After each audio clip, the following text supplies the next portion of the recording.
গোপিটি channel তোমাদের সবাইকে স্বাগত জানাই। আজকের ভিডিওতে আমরা আলোচনা করব এয়ারপোর্ট অথরিটি অফ ইন্ডিয়া থেকে নতুন রিক্রুটমেন্ট, যেখানে তোমরা দেখতে পাচ্ছ অ্যাডভার্টাইজমেন্ট নাম্বার, যেখানে তোমাদের 6-16-2024 পাবলিশ করা হয়েছিল, যেখানে তোমাদের জুনিয়র ইঞ্জিনিয়ার এক্সিকিউটিভ এবং তোমাদের দেখতে পাচ্ছ যে এখানে তোমাদের ইঞ্জিনিয়ারিং তোমরা ইলেকট্রিক্যাল এবং ইলেকট্রনিক্স এবং তোমরা ইনফরমেশন টেকনোলজি এইসব বিষয়ে তোমাদের যদি ইঞ্জিনিয়ারিং কমপ্লিট করা থাকে তোমরা কিন্তু এখানে আবেদন করতে পারবে। এখানে শুধুমাত্র যেটা রয়েছে যে তোমরা যদি ইঞ্জিনিয়ারিং কমপ্লিট করে থাকো তবে কিন্তু আবেদন করতে পারবে। এখানে অন্যান্য যে জেনারেল বিষয় নিয়ে তোমরা যদি পড়ে থাকো তো আবেদন করতে পারবে না, আমি প্রথমেই বলে রাখি। এবং এখানে তোমাদের অ্যাপ্লিকেশন স্টার্ট ডেট এবং তোমাদের এখানে স্যালারি এবং এখানে তোমাদের যেটা রয়েছে যে তোমরা কীভাবে ফর্ম ফিল আপ করবে, ভ্যাকেন্সি সংখ্যা আমি অল ডিটেলস বলে দেবো এই ভিডিওতে শেষ পর্যন্ত দেখবে বন্ধুরা। এখানে তোমরা দেখতে পাচ্ছ যে তোমাদের ভ্যাকেন্সি দেওয়া রয়েছে জুনিয়র ইঞ্জিনিয়ার এক্সিকিউটিভে। তোমাদের এখানে দেখতে পাচ্ছ জুনিয়র এক্সিকিউটিভে এখানে তোমাদের আর্কিটেকচারে ইঞ্জিনিয়ারিং কমপ্লিট করতে হবে, যেখানে তোমাদের 3টে ভ্যাকেন্সি রয়েছে। যেখানে শুধুমাত্র দেখতে পাচ্ছ যে পিডব্লিউডির জন্য একটি এবং এদিকে তোমার 2টি ভ্যাকেন্সি এবং তোমাদের আনরিজার্ভদের জন্য 3টি। এবং এখানে জুনিয়র এক্সিকিউটিভের জন্য দেখতে পাচ্ছ টোটাল 90টি রয়েছে, যেখানে তোমাদের সিভিল ইঞ্জিনিয়ারিংয়ে মানে তোমরা যদি কমপ্লিট করে থাকতে পারো ইঞ্জিনিয়ারিং তো তোমরা আবেদন করতে পারবে। এখানে 90টি। এখানে তোমাদের ইঞ্জিনিয়ারিং ইলেকট্রিক্যালে 106টি ভ্যাকেন্সি রয়েছে, এসসি 16টি, এসটি 7টি, এইভাবে কিন্তু ভ্যাকেন্সি ভাগ করে দেওয়া আছে। আর জুনিয়র ইঞ্জিনিয়ার এক্সিকিউটিভ ইলেকট্রনিক্সে তোমাদের সবথেকে বেশি ভ্যাকেন্সি রয়েছে, এখানে 278টি ভ্যাকেন্সি রয়েছে। আনরিজার্ভদের জন্য 137, এসসিদের জন্য শুধু 41 এবং এসটিদের জন্য 12।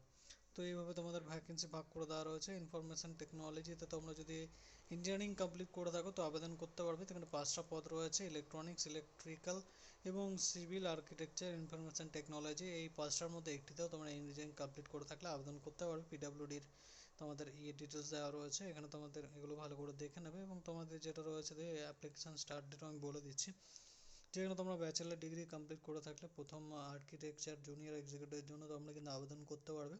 রেজিস্টার্ড যেটা রয়েছে কাউন্সিল আর্কিটেকচারের থেকে, যেখানে তোমাদের দেখতে পাচ্ছ যে তোমাদের এলিজিবল টু গেট এবং পেপার টেস্ট তোমাকে কিন্তু এই বিষয়ে নেওয়া হবে। যেখানে জুনিয়র এক্সিকিউটিভ ইঞ্জিনিয়ারিং অ্যান্ড সিভিলে তোমরা দেখতে পাচ্ছ ব্যাচেলার ডিগ্রি কমপ্লিট করতে হবে টেকনিক্যাল ইন সিভিলে, তবে তোমরা আবেদন করতে পারবে। যেখানে তোমরা দেখতে পাচ্ছ যে আর একটা জুনিয়র ইঞ্জিনিয়ারিং তোমাদের রয়েছে ইলেকট্রিক্যালেও তোমাদের সেম তোমাদের টেকনোলজিতে অথবা ইলেকট্রিক্যাল টেকনোলজিতে তোমাদের যদি ব্যাচেলার ডিগ্রি কমপ্লিট করা থাকে আবেদন করতে পারবে। এইখানেও তোমাদের 4 নম্বর পয়েন্টটা দেখতে পাচ্ছ জুনিয়র এক্সিকিউটিভ ইলেকট্রনিক্স, তোমাদের যেটা রয়েছে ব্যাচেলার ডিগ্রি কমপ্লিট করতে হবে ইঞ্জিনিয়ারিংয়ে টেকনোলজি ইন ইলেকট্রনিক্স নিয়ে টেলিকমিউনিকেশন এইসব বিষয়ে তোমরা যদি অ্যাপ্লিকেশানটা মানে এখানে যদি কমপ্লিট করে থাকো তোমাদের পড়াশোনা, তবে তোমরা আবেদন করতে পারবে। এখানে গ্রেড সি এই হিসেবে তোমাদের পেপার কোড রয়েছে এবং তোমাদের সেম টেকনোলজি ইনফরমেশন টেকনোলজির জন্য bachelor degree computer engineering IT ইলেকট্রনিক্সে কমপ্লিট করে থাকলে তোমরা কিন্তু আবেদন করতে পারো। অথবা তোমাদের যে কম্পিউটারে মাস্টার্স করা থাকে, এমসিএ করা থাকে, তো তোমরা কিন্তু আবেদন করতে পারবে। ঠিক আছে, তো এই হচ্ছে ফুল ডিটেলস। সেখানে তোমাদের এজ লিমিট রাখা রয়েছে 18 থেকে 27, যেখানে তোমরা এসসি এসটিরা 5 বছর, ওবিসিরা 3 বছরের ছাড় পেয়ে যাবে। যেখানে তোমাদের দেখতেই পাচ্ছ যে এজ লিমিট বলে দিলাম, এবং স্টার্ট হয়েছে 2/4/24 থেকে এবং তোমাদের শেষ হবে 1/5/24 পর্যন্ত চলবে। তো তোমরা যে অফিসিয়াল ওয়েবসাইটটা রয়েছে www.ai.aero, ওখানে গিয়ে তোমরা কেরিয়ারে অপশানে গিয়ে তোমরা কিন্তু নিজেদের যেটা রয়েছে যে ডিটেলসটা দিয়ে তোমরা ফর্ম ফিল আপ করতে পারো। ফর্ম ফিল আপ নিয়ে ভিডিও চাইলে তোমরা অবশ্যই আমাকে কমেন্ট করে জানাতে পারো। যেখানে junior executive group B E1 level অনুযায়ী 40,000 থেকে 1,40,000 টাকা তোমাদের এখানে পে স্কেল রয়েছে। সিলেকশন প্রসেসও দেওয়া রয়েছে, দেখতে পাচ্ছ। এগুলো দেখে নেবে, তোমাদের যে ডিটেলসগুলো রয়েছে সেগুলো ভেরিফিকেশান করাবে, তোমরা অনলাইনে ফর্ম ফিল আপ করবে।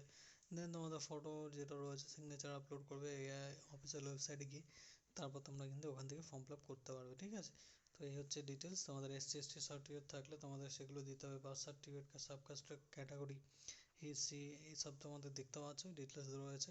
যেখানে তোমরা তোমাদের ডিটেলসগুলো দিয়ে কিন্তু তোমরা ফর্ম ফিল আপ করতে পারবে। এক্সামিনেশন যদি হয়ে থাকে তার ডিটেলস দিয়ে দেবে। দেন তোমাদের এটা রয়েছে, ঠিক আছে, ফটোগ্রাফ ইমেজ সাইজও তোমাদের বলে দেওয়া রয়েছে 20 থেকে 50 কেবির মধ্যে, 3 মাসের বেশি পুরনো হলে চলবে না। সিগনেচার 10 থেকে 20, ঠিক আছে, 140x60 পিক্সেলের মধ্যে হতে হবে। ব্ল্যাক ইঙ্ক তোমাদের হোয়াইট পেপারে তোমাদের হতে হবে, তবে তোমরা কিন্তু এখানে ফর্মটা আপলোড করতে পারবে, মানে অ্যাপ্লাই করবে ওইভাবে। এবং 300 টাকা তোমাদের ফিস চাওয়া হয়েছে। এসসি এসটিদের কাছে কোনো রকম যেটা রয়েছে যে তোমাদের ফিমেল ক্যান্ডিডেট যারা রয়েছে তাদের কোনো রকম কিন্তু যেটা রয়েছে ফিজ নেওয়া হবে না। তো নর্মালি যারা এসসি এসটি বাদে রয়েছে তাদের কিন্তু পিডাব্লিউডি বাদে তাদের কিন্তু এখানে 300 টাকা ফিজ নেওয়া হবে। ঠিক আছে বন্ধুরা, তো এই হচ্ছে তোমাদের বেসিক ডিটেলস এবং আমি বলে ফুল ইনফরমেশন। যদি ভিডিওটি ভালো লেগে থাকে অবশ্যই শেয়ার করে দেবে এবং লাইক করে দেবে এবং চ্যানেলটি অবশ্যই সাবস্ক্রাইব করে নেবে এবং তোমাদের যে রয়েছে স্টেপ বাই স্টেপ কীভাবে ফর্ম ফিল আপ করবে পরের ভিডিওতে আমি দেখিয়ে দেবো। ঠিক আছে বন্ধুরা, তো তোমরা সেটা দেখে তোমরা কিন্তু কোনো রকম ভুল ছাড়াই নিজের ফর্মটা যেটা রয়েছে মোবাইলের মাধ্যমে বাড়িতে বসে কিন্তু ফর্ম ফিল আপ করতে পারবে। কোনো ক্যাফেটের মধ্যে কোনো যাওয়ার প্রয়োজন পড়বে না। ঠিক আছে বন্ধুরা, তো আজকের ভিডিওতে এই পর্যন্ত। আবার তোমাদের সঙ্গে দেখা হবে নতুন কোনো সরকারি চাকরির বিজ্ঞপ্তির সাথে।